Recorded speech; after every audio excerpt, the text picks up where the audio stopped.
First, if you're anyone outside of my professor, hello, welcome. If you're my professor alone, shout out to you for grading these. I also feel like I have to add a disclaimer because as I was preparing the slides for this, I realized that I'm basically comparing these brands, but they're both so fundamental to Black culture that I just want to be mindful of the fact that I'm not saying that one is better than the other. I could never say that. And I will say that I use one of these brands and don't use the other, ironically. So yeah, I just felt like that needed to be said. So I'm very curious about these brands because I mean they're both so successful in different ways, in the same cultural shift that they've both brought on. Um, and I just think I'm just so curious about their creative direction and their marketing and almost like their design choices and how that's added on to their success because they both align with their missions and their values. So yeah, let's just get into it. Okay, so we're gonna be talking about like what are brands, who are Fenty and who is Juvia's Place, what sets them apart, and how does that impact their success, basically. Okay, so what is a brand? I think everyone kind of knows what a brand is. I mean, when we think of a brand, we think of like names that we've heard our whole lives, like Nike and things of that nature. So basically, literally, it's a type of product made by a particular company and sold under a particular name. I mean, when we think of Nike, we know that they sell sports goods and that's their brand. Like that's the products that they sell. But really, when we think of Nike versus like Adidas, we have a different vibe associated to them. And so there's like a feeling that's being sold more than there is a product. Like, yes, the brand is the product, and Nike and Adidas both sell products for sports, but they do it differently and they have a different just like a different intention, a different drive, and like a different flavor, basically. Like we all make rice, but we all make them in different seasonings, if that makes sense. So Juvia's Place and Fenty are both makeup brands, but their brands are totally different. Their vibes are totally different. So let's just talk Fenty. I want to play this video because I believe this is their launch video, their debut video. Um, yeah.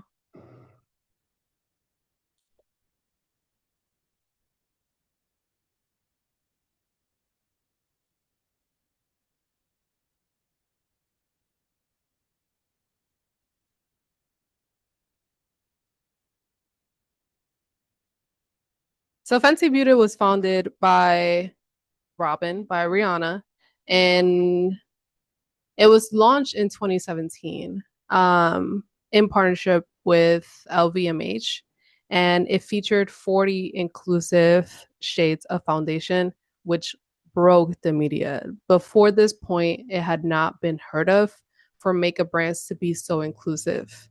And we see the models all throughout this video that are like very clearly of different shades and different backgrounds, and they're models that we've seen and heard of in the major cities like New York City and LA. So it just kind of it like it shook the industry. It really did. Um, An Allure article says it's not a secret that the beauty industry has often been criticized for being painfully white in representation and casting. Despite the reality that 35% of American women are women of color, many beauty brands remain behind the curve when it comes to producing shades deep enough for darker skin tones. Models like Leomi Anderson, which is shown on the slides, who is featured in the Fenty Beauty campaign, have been vocal about how ill-equipped many makeup artists are for working properly with darker skin. And we see a tweet in which a model says, "Why is it that black makeup artists are busy with blonde white girls and slaying their makeups, and I have to supply my own foundation?" Not only did they have to supply their own foundation, but it was also extremely difficult to find a foundation that matched their skin tone.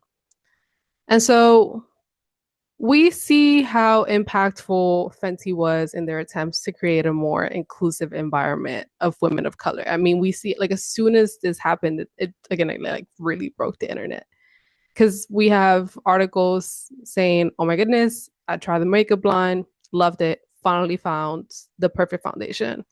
We have people coming on social media being like, Fenty connected emotionally with women who have long been treated as though they didn't exist by the beauty standard. I mean, by the beauty industry.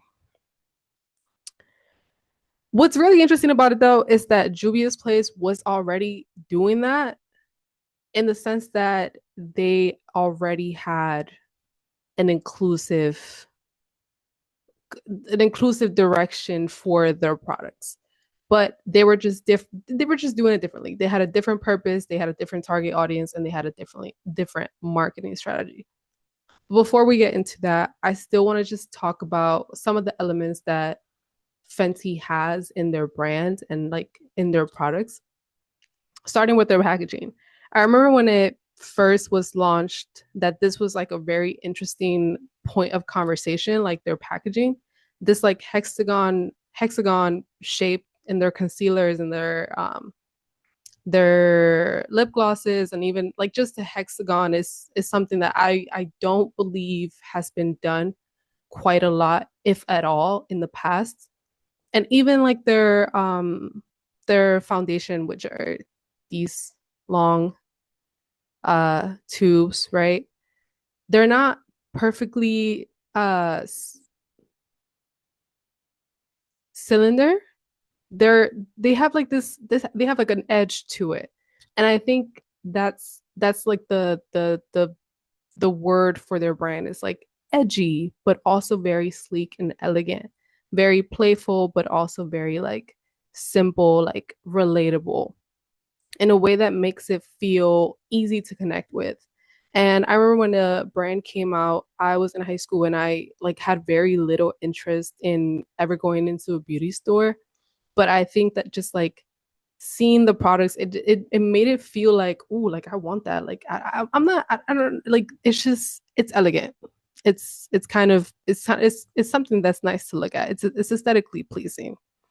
Um, Also, their packaging has very low contrast. All their packaging has similar colors to each other. It's kind of like a nude color that contrasts very well with the shades that they are. Because, for example, we have the highlights are very pigmented and gold, and like they have these pinks, and the lip glosses as well. They're very colorful, but the contrast of like it being not as like they're not colorful. Their packaging is not this flashy thing, and like it doesn't like fully catch your attention. It's just like it's calm, it's simple. Um but it's still interesting because of this shape. Also similarly, their marketing, this is I'm not sure if it's the first picture that was released, but it was definitely in their launch campaign. And I remember that this specific picture broke the internet because it's so simple, but it's so powerful to be able to have this many shades to open a makeup line and have this many people included in a makeup line. And not only was it like inclusive racially, but I believe that it was also just inclusive in like how simple it was. Like it was very like we don't have to say much. You see the material, you see what we're working with, and it's just simple. Like it just speaks for itself. But I think most importantly, we underestimate like the fact that Rihanna is the face of this brand.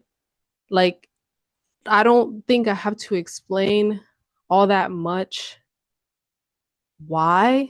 I mean, like she has become a household name before she launched Fenty, and I believe that's what created such a commotion. But like, what exactly about Rihanna has created this much like accessibility of connection for people when it comes to this brand. And I think it's because of just like who she's been in the public, like her personal brand and her artist brand. Like, yes, she's made music, um, and she's well, I think music is like the main thing. I mean, she's been in, like movies, but mainly like she's made music, and we know her from her traumatic experiences, unfortunately. But like ultimately, she just has this energy. Like whenever I think of Rihanna, I think of this video.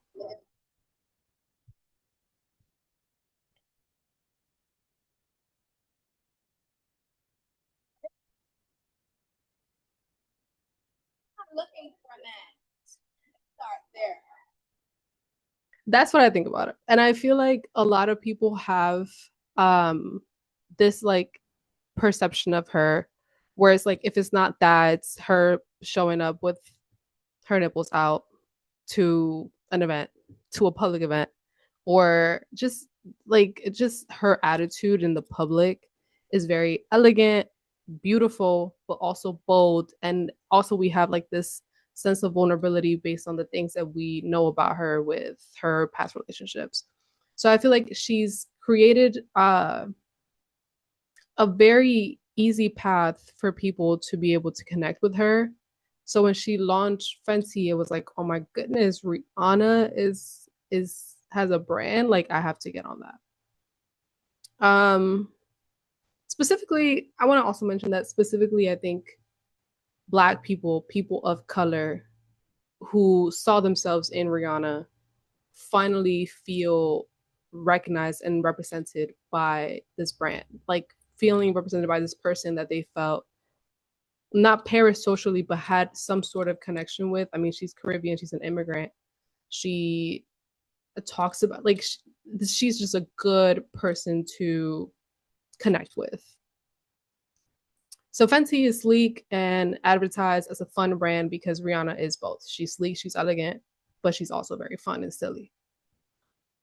And what I was getting to just a little bit ago is that Fenty is a storyteller, not just a makeup brand. We know Rihanna, we know what she's about. We know Robin. We know Robin. We know Robin. I mean, this is one of her posts from 2025. And I'm sure it's not the first time that she gets vulnerable on the internet, but just like we know Robin. We've seen her develop as a human being. We've seen her have children. And that happens after the makeup brand, but like we've seen her have children. We've seen her get with ASAP Rocky. Like it's very simple to connect with her. So like imagine if Beyonce came out with the fashion brand and included every single size imaginable. People would absolutely lose their minds. And I feel like that's why Fenty feels relatable because Robin feels like that person that we know and love. And she also made it inclusive for her people to come to Sephora and kind of have this attitude of like, Brianna sent me here. I remember when I think the first time I stepped into Sephora and like ready to buy something was to buy my Fenty foundation because it felt like she had personally sent me into that store and it was my turn, you know. But I think back to her being the face of it, Fenty basically sells the feeling of being Rihanna. Like I think, I mean, maybe I'm speaking for myself and my admiration of her, but I think just who she is so attractive as an attitude that like when you see something that makes you feel like you're gonna feel like her more, you wanna get it. Um, and even though their products were like groundbreaking in 2017, they're not as groundbreaking today. And I think because she keeps being the face of it in the forefront, they're still successful to this day. So now talking about Juvia's Place. Juvia's Place was launched a year before that. And I didn't hear about Juvia's Place until 2024, maybe a little bit before that. But like really, they didn't pop off until 2024 when they came out with this blush collection, and people were going wild because they're known for how pigmented they are. Like it's it's it's a dangerous amount of pigment. Like they're known for their pigment.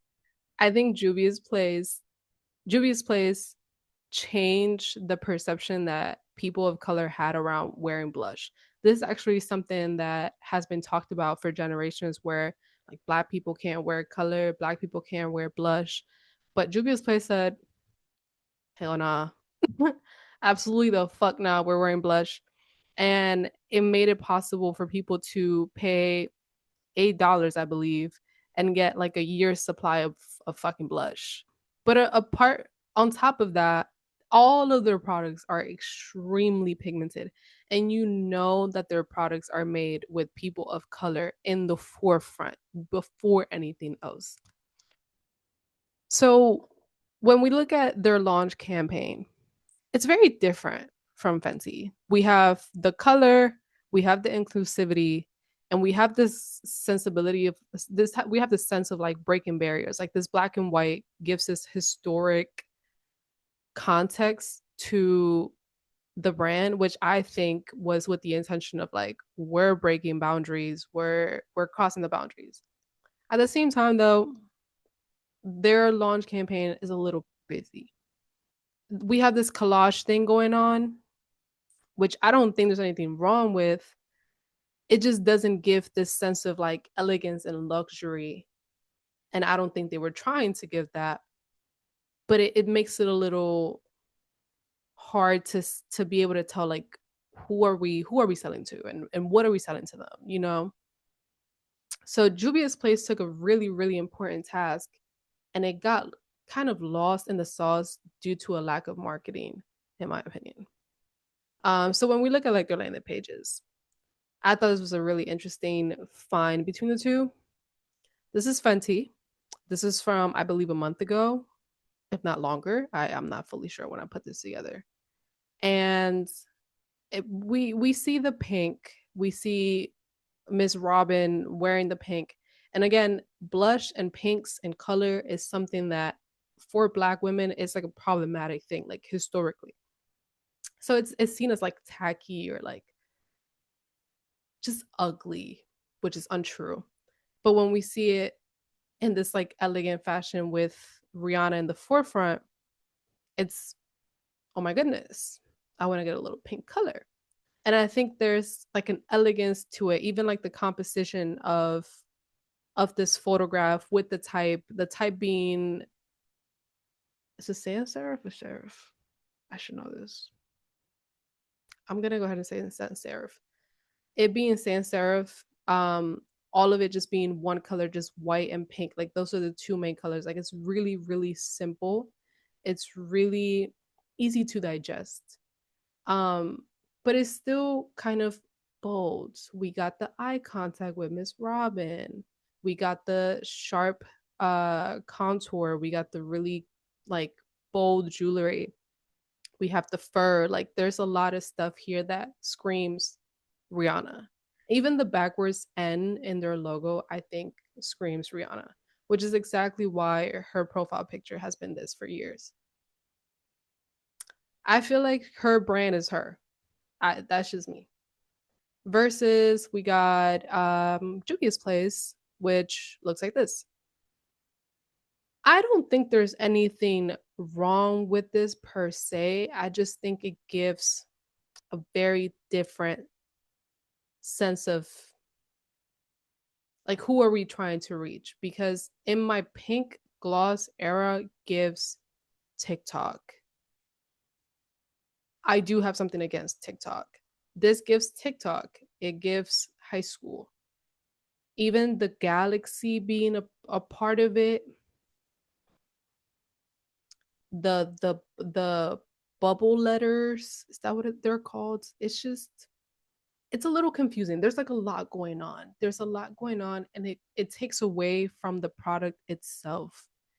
Um so it's just a little busy and it makes it hard to connect with because you don't know what to focus on.